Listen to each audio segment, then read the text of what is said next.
পৃথিবীর সবচাইতে গভীরতম সমুদ্র খাত মারিয়ানা ট্রেঞ্চ নিয়ে আজকে একটু কথা বলবো। তো ভিডিওটি একটু লম্বা হতে পারে, আপনারা শেষ পর্যন্ত দেখবেন। আমি আছি এখন প্রশান্ত মহাসাগরে এবং বাইরে আজকে প্রচণ্ড বাতাস। তো আমরা ঠিক 40 দিন আগে পানামা থেকে রওনা হয়েছিলাম এবং এই 40 দিন চলতে চলতে প্রশান্ত মহাসাগরের ঠিক এমন একটা জায়গায় এসে পৌঁছেছি যে ঠিক এই পাশটাই পৃথিবীর সবচাইতে গভীরতম সমুদ্র খাত মারিয়ানা ট্রেঞ্চ অবস্থিত। খুব কাছেই এই জায়গাটাতে আমরা অবস্থান করছি এবং পৃথিবীতে যতগুলো সমুদ্র খাত আছে তার থেকে সবচাইতে গভীরতম এই জায়গাটা হচ্ছে এই মারিয়ানা ট্রেঞ্চ। কারণ এই জায়গার গভীরতা প্রায় 11,000 মিটার। সুবহানাল্লাহ, চিন্তা করেন, মানে 11 কিলোমিটার গভীর এই সমুদ্র। এবং এই জায়গাতে যদি আপনি মাউন্ট এভারেস্টকে রেখে দেন তাহলে এটা পুরোপুরি পানিতে এখানে ডুবে যাবে। শুধু ডুবেই যাবে না, ডুবে যাবার পরেও এর উপরে প্রায় 2-3 কিলোমিটার আরও পানি থেকে যাবে। কারণ মাউন্ট এভারেস্টের উচ্চতা হচ্ছে প্রায় 8,840 মিটার মতো এবং এই জায়গার গভীরতা হচ্ছে প্রায় 11,000 মিটার মতো গভীর। এবং চিন্তা করেন, সুবহানাল্লাহ, এত পরিমাণ গভীর এবং এত রহস্যময় এই জায়গাটা যে এখানে সূর্যের আলো মোটেও পৌঁছায় না এবং সূর্যের আলো না যাওয়ার কারণে সে জায়গার তলদেশটা সবসময় অন্ধকারাচ্ছন্ন থাকে।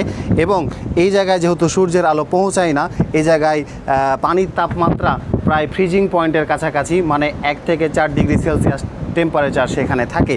এবং এই জায়গায় মানে সমুদ্রপৃষ্ঠের নর্মাল বায়ুমণ্ডলীয় যে চাপ আছে এর থেকে ওই তলদেশের চাপটা হচ্ছে অনেক বেশি, প্রায় 1000 গুণ বেশি। মানে কোনো কারণে কোনো মানুষ যদি সেখানে যায় তাহলে এই শরীরটা পুরো সেকেন্ডেই ক্রাশ হয়ে যাবে। এখন আপনাদের মনে প্রশ্ন হতে পারে যে এই জায়গায় বা এই তলদেশে কি আসলে ঠিক কেউই যায় নাই? হ্যাঁ, গেছিল। 1960 সালে 2 জন মানুষ ফরাসি একটা সাবমেরিন নিয়ে তারা এর তলদেশটাতে গিয়েছে।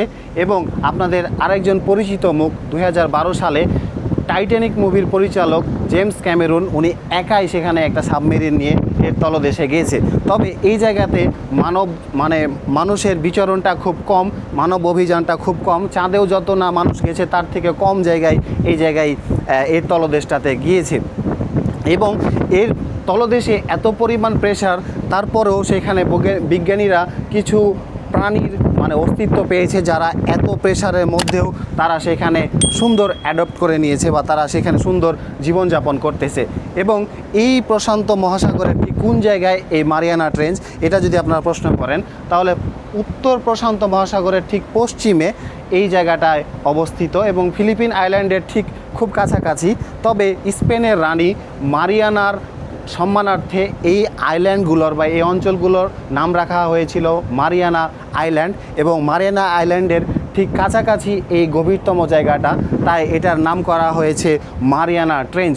এবং পৃথিবীর যতগুলো রহস্যময় জায়গা আছে তার থেকে সবচেয়ে রহস্যময় জায়গার অন্যতম একটি হচ্ছে এই মারিয়ানা ট্রেঞ্চ। তো আমরা যেহেতু মারিয়ানা ট্রেঞ্চের খুব কাছাকাছি দিয়ে যাচ্ছিলাম, তাই চিন্তা করলাম যে এই রহস্যময় জায়গাটা সম্পর্কে আপনাদেরকে একটু ধারণা দিই। আপনারা যদি আরও জানতে চান তাহলে অবশ্যই আপনারা গুগল করে থাকবেন। এবং আমাদের এখনও প্রশান্ত মহাসাগর শেষ করতে আরও 5 দিন সময় লেগে যাবে। আমাদের বিশাল লম্বা একটা ভয়েজের উদ্দেশ্যে আমরা রওনা হয়েছিলাম এবং এই প্রশান্ত মহাসাগর পাড়ি দিতে আমাদের বেশ কিছু অভিজ্ঞতা আমরা সম্মুখীন হয়েছি। আমরা ইন্টারন্যাশনাল ডেডলাইন অতিক্রম করেছি। তো আমরা এই ভিডিও শেষে এর পরবর্তী ভিডিওতে আমি দেওয়ার চেষ্টা করব যে এই প্রশান্ত মহাসাগর আমাদের এই জাহাজ নিয়ে ঠিক পার হতে কত সময় লাগলো। সেই ভিডিওটি দেখার জন্য আমার পেজ ফলো করতে ভুলবেন না। সাথে ছিলাম আমি ওয়াহিদ হাসান নয়ন অন দ্য সি পেজ থেকে। শিপে সেকেন্ড অফিসার হিসেবে কর্মরত আছি এবং সমুদ্রের বিভিন্ন গল্প নিয়ে আপনাদের সামনে হাজির হই। ভুল ত্রুটি হলে ক্ষমা সুন্দর দৃষ্টিতে দেখবেন। সবাই ভালো থাকবেন। এখানে শেষ করছি। আসসালামু আলাইকুম।